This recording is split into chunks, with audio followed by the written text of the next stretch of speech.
Vamos agora com os destaques da saúde? Roda a vinheta.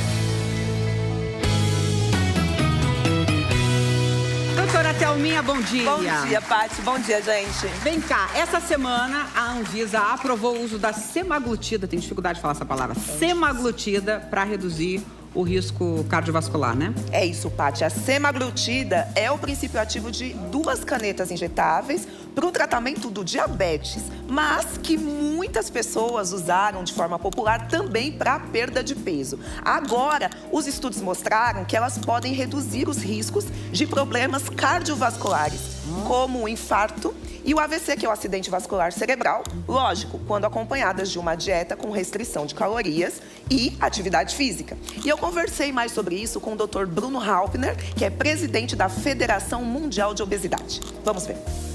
Hoje no Brasil, essas canetas para obesidade aprovadas, existem 3, que é a liraglutida, que é uma mais antiga, que é de uso todos os dias e menos eficaz, tá? A semaglutida, que é uma vez por semana, e aí tem uma média de 15% de perda de peso. E mais recentemente a tirzepatida, também uma vez por semana, que consegue perdas maiores, chegando a 20% do peso. A semaglutida agora, ela está aprovada para reduzir eventos cardiovasculares em pessoas que tenham obesidade ou sobrepeso e já tiveram um infarto antes, um AVC antes e assim por diante. O que é interessante dessa nova indicação é que o uso seria não para perder peso, digamos assim, mas para reduzir o risco de doença cardiovascular, independente de quanto se perca peso. Agora, o paciente que teve um infarto ou um AVC, ou que tem risco para essas doenças, ele deve continuar tomando os medicamentos dele e usufruir dos benefícios da semaglutida, seria isso? Claro, isso que você está falando é muito importante. Não é que, por ser aprovado por isso, a pessoa vai deixar de usar os outros remédios que já usa para o coração. A semaglutida aqui entraria para diminuir ainda mais. Então é sempre junto, não tem dúvida nenhuma. Doutor Bruno, em relação aos riscos, a gente tem ouvido falar de alguns casos de pancreatite e também da redução do fator anticoncepcional. Queria que você falasse um pouquinho sobre isso.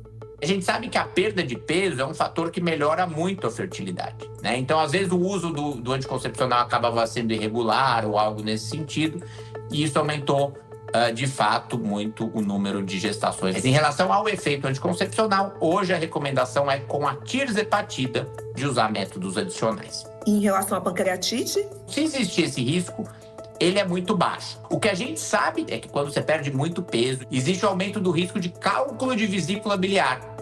E o cálculo de vesícula biliar, né, pode migrar e dar um quadro agudo, uma policistite aguda ou eventualmente até uma pancreatite. Então, indiretamente, poderia ser uma das razões por quais se vê esses casos. Quando a gente fala de remédio, ele tem efeitos colaterais e deve ser usado sob orientação médica. Essa é uma mensagem importante porque a gente acaba vendo muita gente que não tem indicação usando, e aí quem tem indicação às vezes vê muita coisa e não usa, sendo que poderia ter benefícios muito grandes. É isso aí, o doutor Bruno falou aí o que a gente sempre reforça aqui. Busque um profissional e acompanhamento médico. Sempre. Nada de sair usando aí essas canetas por conta própria, hein, gente? É isso. Thelminha, querida do meu coração, Bom um beijo. fim de semana. Bom fim de pra você também, até segunda.